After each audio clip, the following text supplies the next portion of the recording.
The Detroit Pistons suffered their 43rd loss of the NBA season at the hands of the Orlando Magic. However, in this game, we did get to see the core four play quite a bit of minutes together. We'll talk about how they looked, how each one looked individually, and a bunch of other things in today's episode of the Locked On Pistons podcast. You are Locked On Pistons, your daily Detroit Pistons podcast. Part of the Locked On Podcast Network, your team every day.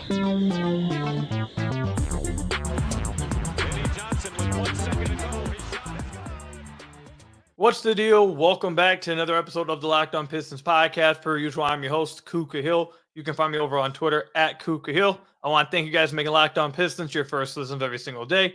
Free and available on all your podcast platforms. If you haven't already, head to the YouTube channel at Locked On Pistons. Hit that subscribe button or leave us a 5-star review on whatever podcast platform you're listening to this on. That's another great way to support the podcast. And today's episode is brought to you by LinkedIn Jobs. Helps you find the qualified candidates you want to talk to faster and easier. Post your job for free at linkedin.com/LockedOnNBA. That's linkedin.com/LockedOnNBA to post your job for free. Terms and conditions apply. In today's episode, we're going to talk about the core 4 minutes, which we'll talk about in just a second here. And then I also want to compare the Orlando Magic's young core, their rebuild, compare it to Detroit, what we saw in this game today on Sunday, and just what the differences are between these guys. And then also my deadline expectations at the end of this upcoming season, or this upcoming trade deadline, I should say, for the Detroit Pistons. But something I want to start doing at the beginning of every episode, let's have some fun and let's have some trivia. So I'm going to put this screenshot on the screen here. This is a synergy chart here. I'm going to read it for everyone that's listening to it on the podcast. But for those of you guys, obviously, who are watching on YouTube, you guys can see it on the screen. But this player, the trivia is this player played for the Detroit Pistons within the last 10 years. What I want to hear from you guys is, one, what player is this? And two, what season is it from? So I'll go ahead and describe it to you, and then we'll get into the rest of the podcast. So first thing, pick and roll ball handler. They have 386 possessions in this season. They were in the 67th percentile. Transition, 100 possessions, 45th percentile. Spot up, 75 possessions, 44th percentile. Isolation, only 37 possessions, 55th percentile, and handoffs, 22 possessions, 81st percentile. So almost 400 possessions as a pick and roll ball handler, and nothing else coming nearly as close to it. And they were pretty good in the pick and roll at nearly 400 possessions in that season. What Detroit Piston is that? Is from the last 10 seasons. What season is it from? Let me know in the comment section down below or over on Twitter. Whoever gets it right will be shouted out on the next podcast. But let's go ahead and get into this game from the Detroit Pistons loss to the Orlando Magic. In this game, the Pistons, I thought the first half of this game was extremely entertaining and fun to watch. The Detroit Pistons, I know over the last few games, a lot of Pistons fans have thought that, they had looked good and they were having fun. I disagreed. I was not having fun watching this team. I don't feel like they played good basketball at all the last few games. I thought they scored more, but their defense was horrific. In this first half, I thought they were generating decent offense, and I thought they actually were playing good defense as well. They shot 45% from the field, 46% from the field in the first half, 18% from deep, but a lot of those they were generating open looks. So they were playing good offense while also playing really good defense against the Orlando Magic. And they were only down by 3 at halftime. And en route to that in the first half, Jaden Ivey had an amazing first half. He had 16 points with 6 of 8 shooting. Cade had 10 points on 3 of 5 shooting with 4 assists and a steal. Ausar Thompson had a fine first half. Jalen Duren had 11 points in the first half. So first half of this game I thought was pretty entertaining. Now, the Pistons ended up losing this by double figures. But I think the biggest takeaway is that you got to see Cade, Ivey, Ausar, and Duren play for a good chunk of minutes in this game. And a lot of times, the fifth guy out there with them was Bojan Bogdanovic. And if you guys remember listening before the season, the lineup that I wanted to see start for the Pistons right out the gate was Cade Cunningham, Jaden Ivey, Bojan Bogdanovic, Ausar Thompson, and Jalen Duren. Is because of, one, how good of a rebounder Jalen Duren is, and two, how good of a rebounder Ausar Thompson is. I thought they could make up for having Bojan at the 3 and having a smaller guy, I guess, at the 4, because I don't really view Ausar as a smaller guy at the 4 because of how he plays. And we saw that lineup for a lot of stretches during this game, and I thought it showed some pretty good results. I thought defensively they held up better than I would have expected with Bojan out there. Jaden Ivey's been giving good effort. I thought this was one of Cade's better defensive games of the year as well. I thought they did a pretty good job. And outside of at the end of the half, at the end of the first half, turned the ball over like they did. They had like 3 turnovers in transition at the end of the first half. I thought that really sunk how the lineup overall looked. But even with that lineup, and despite those turnovers, you start to see the Pistons use, like I've said, playing Ausar and Jalen Duren should not be a death wish.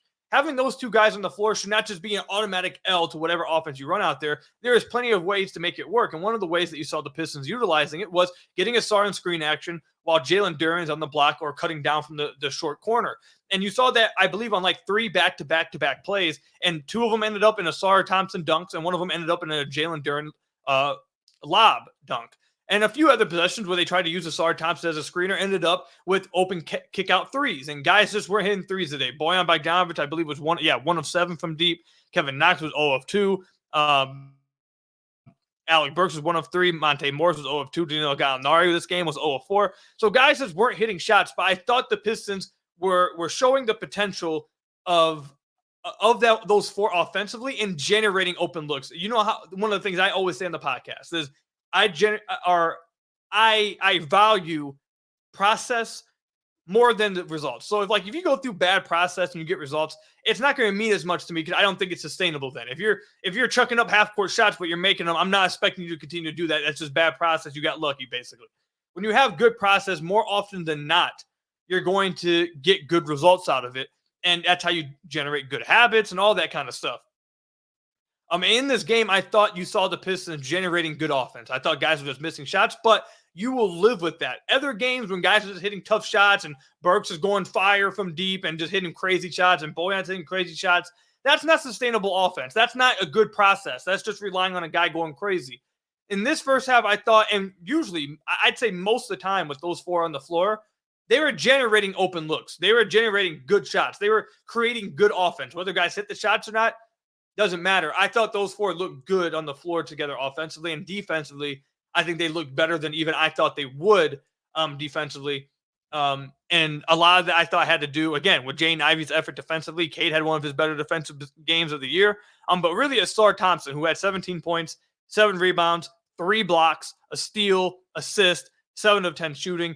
You're starting to see, again, if you play Ausar more than 20 minutes, he played 27 minutes in this game, and you just get him involved in actions, you'll start to see him stuff the box score. You'll see him impact the game in every which area.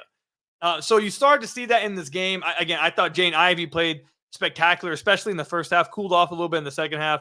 But I thought Jaden Ivey gave you guys, a real close look at his potential as a 3-level scorer, him hitting shots from deep. He had 2 threes tonight, finishing around the rim and really showcasing that 2-foot floater that he's been using as of late. I thought he played a really good game. Did have 3 turnovers. You probably don't want to see 3 turnovers because he does have lesser usage than Cade. But I thought overall, really good game from Jaden Ivey. I thought he was absolutely spectacular in the first half. And Cade, I thought Cade was a little slow at times in this game. Ended up 6 of 14 from the floor. Didn't turn the ball over much. Didn't have a turnover to the end of the fourth quarter. 7 assists, 18. I think you can clearly see that he's getting back into game shape and still, I said last week when he came back from injury, I was expecting him to start off slow because every time we've seen Cade come back from injury, he starts off slow, returning, then gets back into the groove of things. So I expected this to happen. The real concern for me, though, I thought the 4 guys together overall, I thought they showed some good process offensively, which is where people really were questioning if they could work. If Bojan shoots better than 1 of 7 from deep, I think maybe the Pistons have a chance in this game. Or if Gallinari shoots better than 0 of 4 from deep, the Pistons have a better chance in this game.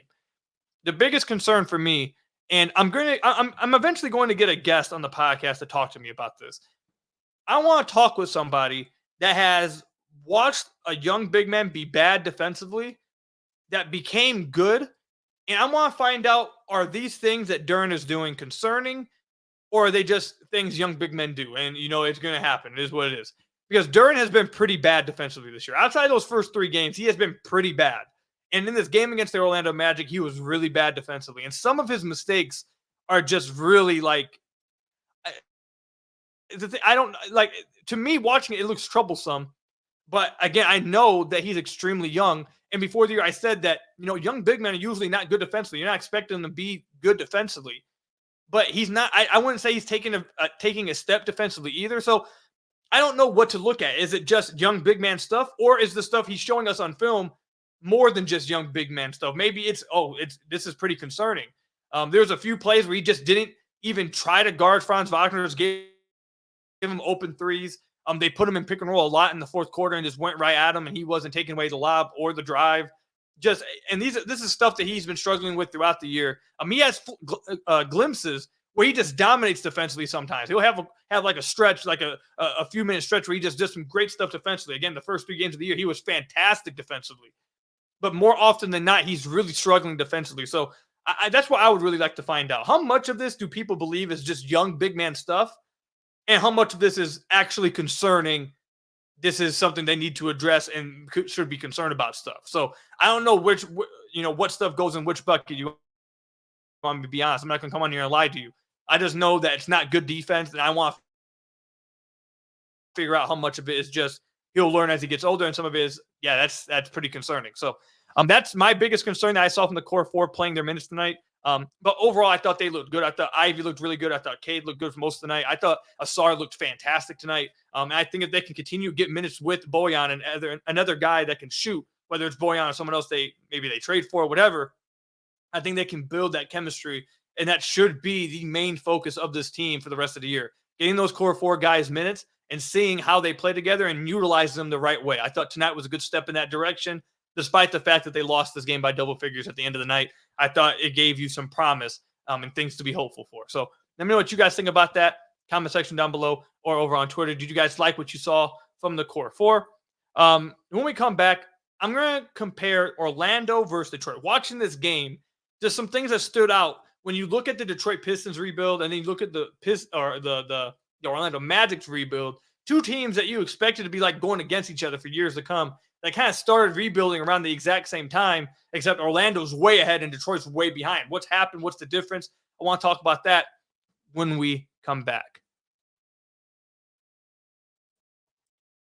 But first, I've got to tell you guys about one of our sponsors, LinkedIn. When you're hiring for your small business, you want to find quality professionals that are right for the role. That's why you have to check out LinkedIn Jobs. LinkedIn Jobs has the tools to help you find the right professionals for your team faster and for free. LinkedIn isn't just another job board. LinkedIn has a vast network of more than 1 billion professionals, which makes it the best place to hire. It gives you access to professionals you can't find anywhere else. LinkedIn does all that while making the process easy and intuitive. Hiring is easy when you have that many quality candidates. So easy, in fact, that 86% of small businesses get a qualified candidate within 24 hours. LinkedIn knows that small businesses are wearing so many hats and might not have the time or resources to hire. LinkedIn is constantly finding ways to make that process easier for you. They even just launched a feature that helps you write job descriptions, making the process even easier and even quicker.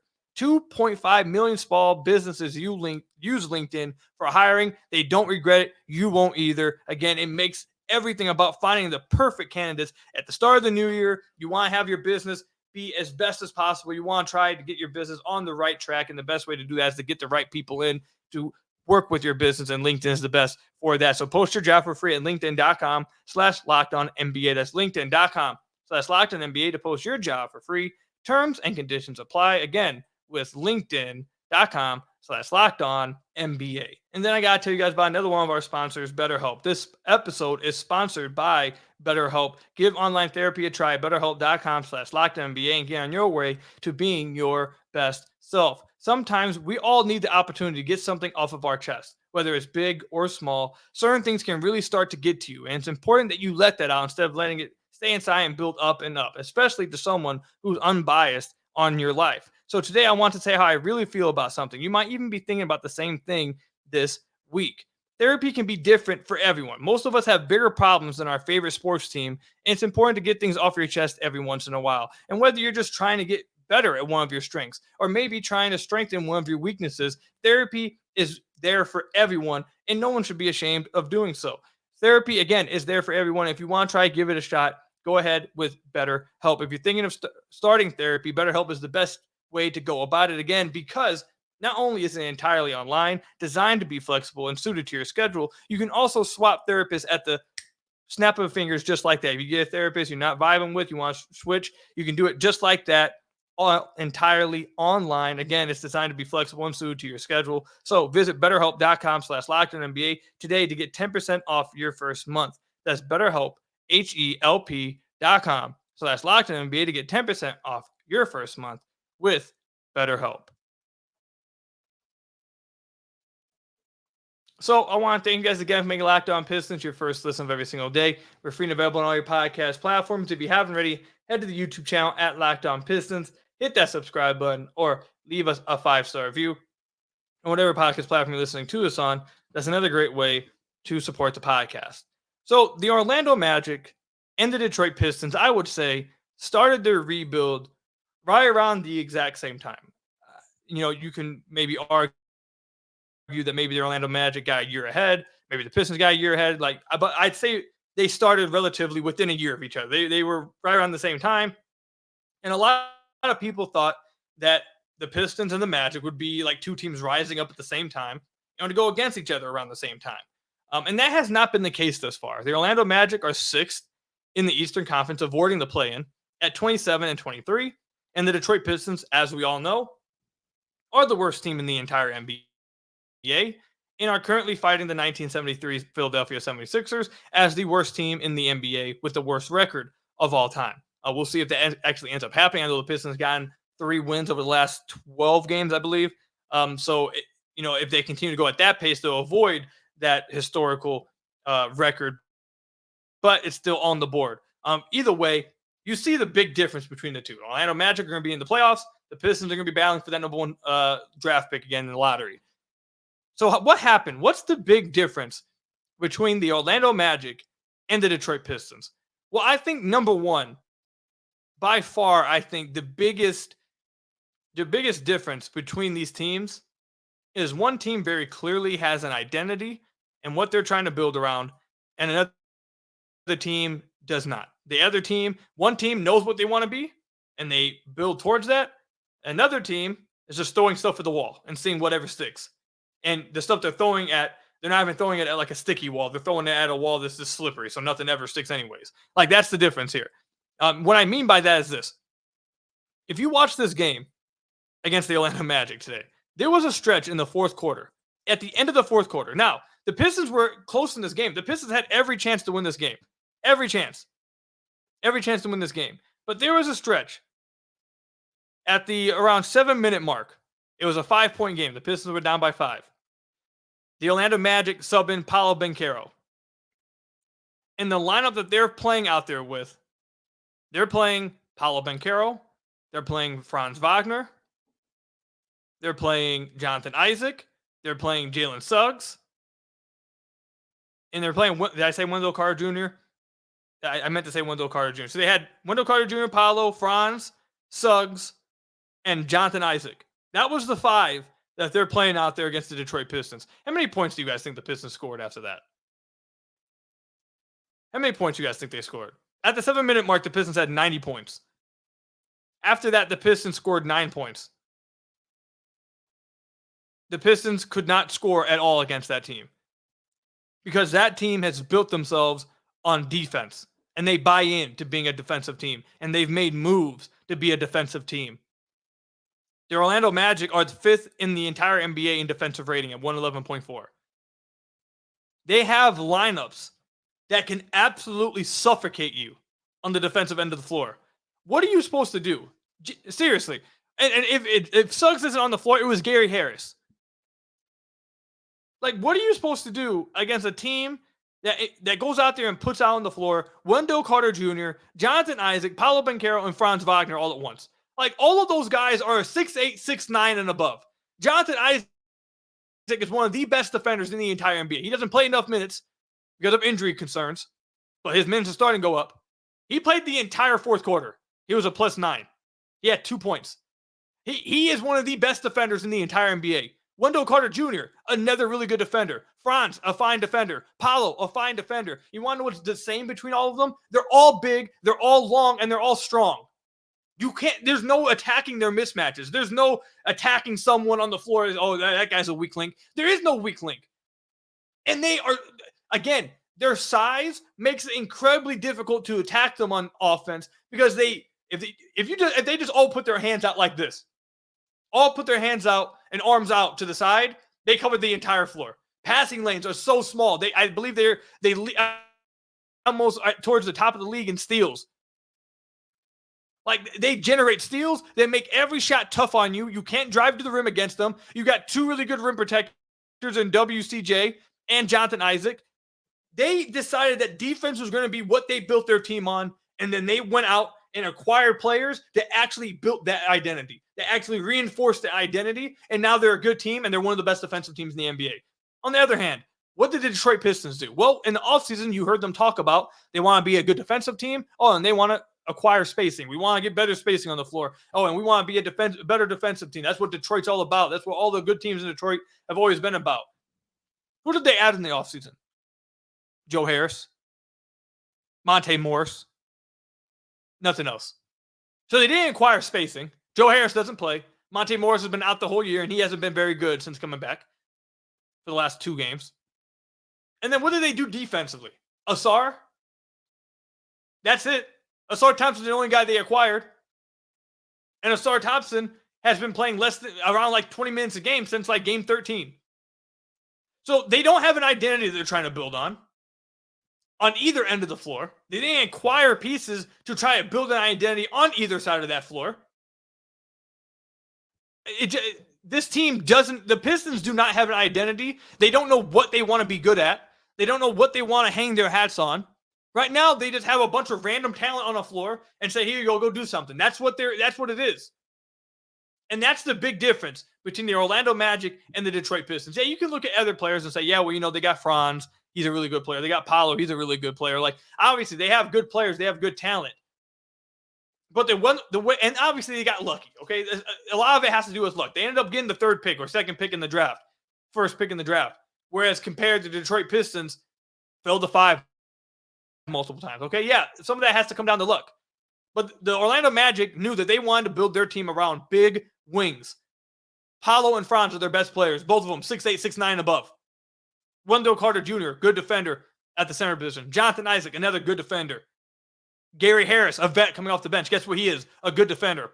Markelle Fultz, another guy that plays with them, a fine defender. Jalen Suggs, a really great defender at his position.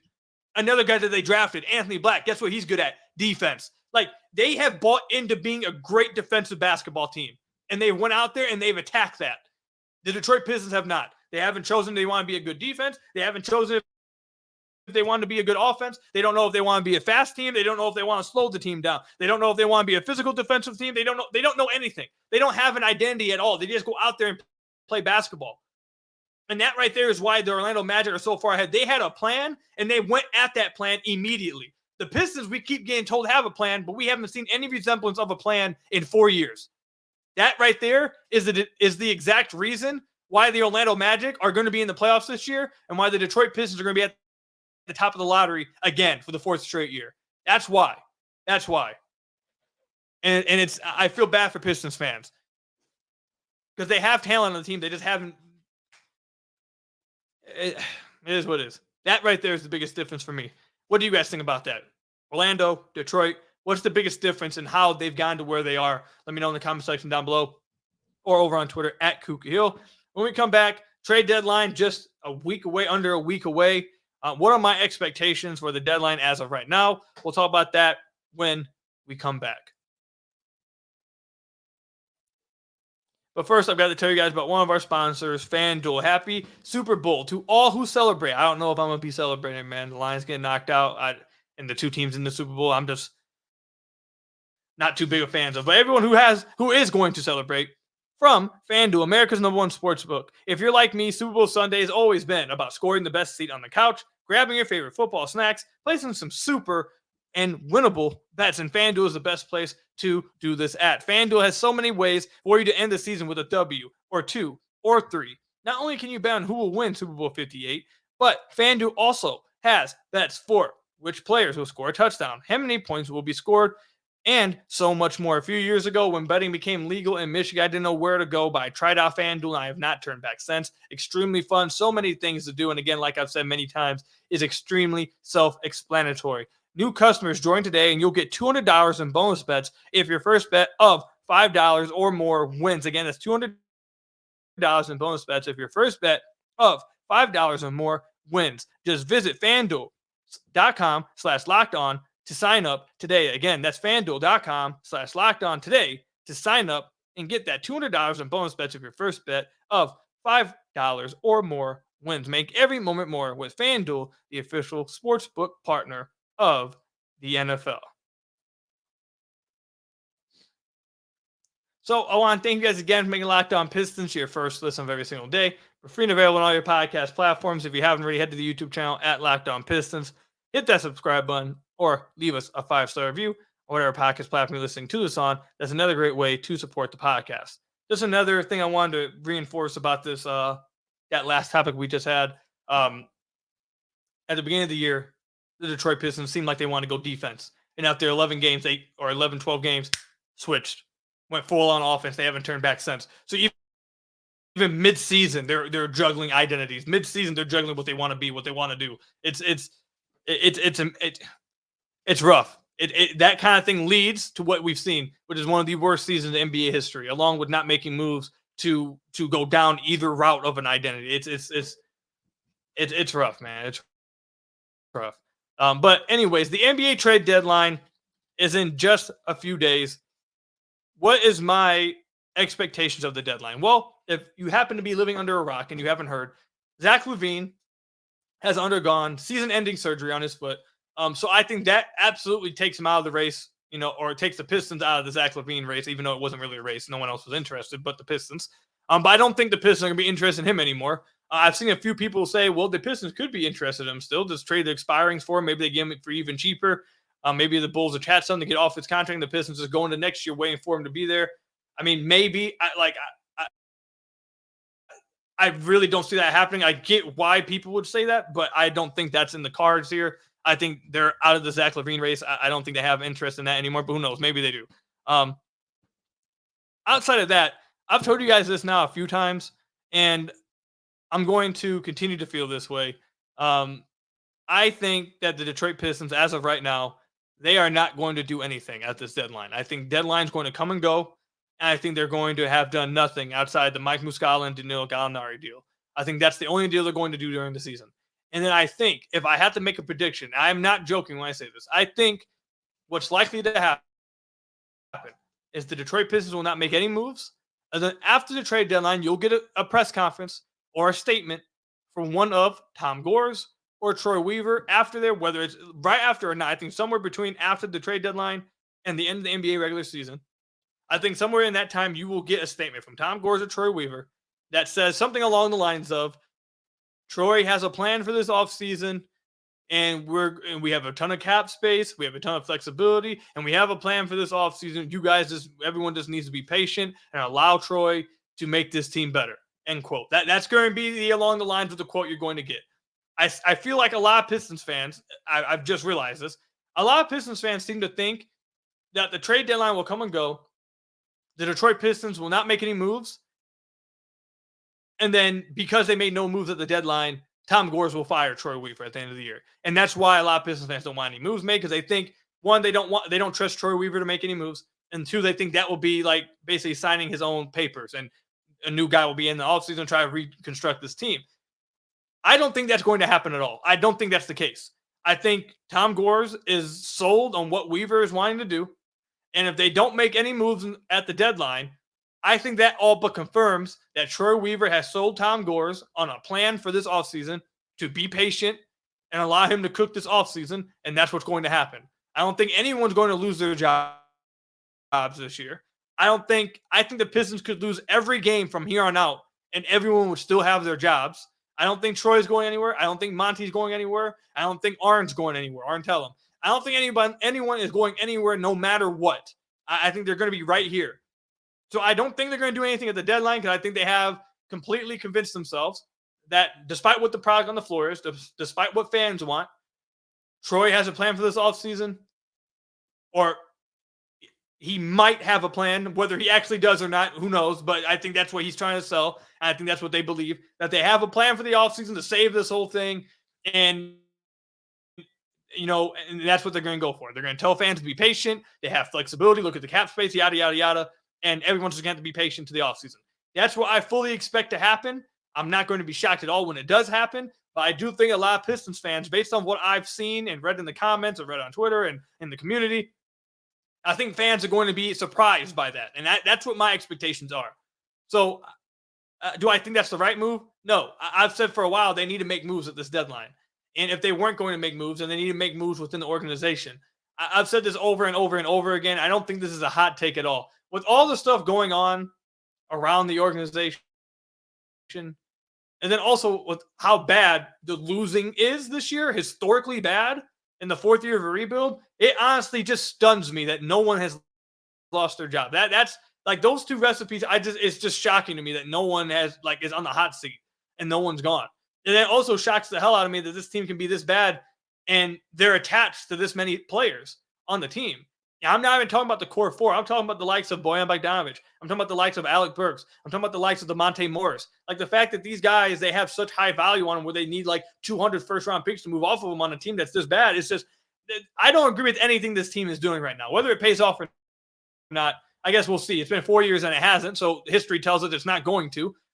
I don't agree with the route they're going, but I think this is the route they're going to go. They're not going to make any moves, and they're going to keep everyone around. And this offseason, they're going to sell everybody on them being aggressive. And we'll see how aggressive they actually will be in a weak free agency class, which most players that are available in this free agency class probably is going to be traded or sign an extension with their current team or the team they get traded to, and then makes the free agency class even weaker. We'll see what happens. I think, if you want me to be honest, and this will be the last thing I say, and then we'll wrap up the podcast, the Pistons' their entire, I can't confirm this, but I think their entire plan has been just hoping that the second apron rules with the salary cap force a team to give them somebody for free. Like, that's what their entire plan hinges on. They don't want to give up Cade. They don't want to give up Ivy. They don't want to give up Duren. And they don't want to give up Ausar. They can't get nobody in free agency because, one, no one wants to come to Detroit, and two, they're great free agents aren't actually free agents. They never actually hit free agency. And based off Troy's comments before the year, talking about the tax apron and how they've sized themselves up with this salary, this space, and these expiring contracts, I am in the complete belief, I am completely in the camp that think that they are simply their only hope. They have put all their eggs into the basket of they're going to get one of these star players for free. That a team is up against the second apron, they just want to get out of it, and they have to give away somebody and get off of them. And I think that's what their sole plan is about. And if that doesn't happen, they're screwed. That's what I think. If they don't get someone to give them someone for free that's on a big contract, it is what it is. GG's. Like that. GG's in the chat. It's over. Like that. I think that is their sole plan. And if that doesn't work out, it's over with. So we'll see what happens, man. That's what I think is going to happen. So we'll see. Let me know what you guys think is going to happen. You guys agree, disagree? Let me know in the comment section down below or over on Twitter at Cougar Hill. That's all I've got for you guys today. Thank you guys for making Locked On Pistons your first listen of every single day. Free and available on all your podcast platforms. Hit that subscribe on the YouTube channel. Leave us a 5-star review, whatever podcast platform you're listening to this on. And until next time, I'll see you guys later. Stay safe. Till next time, peace out.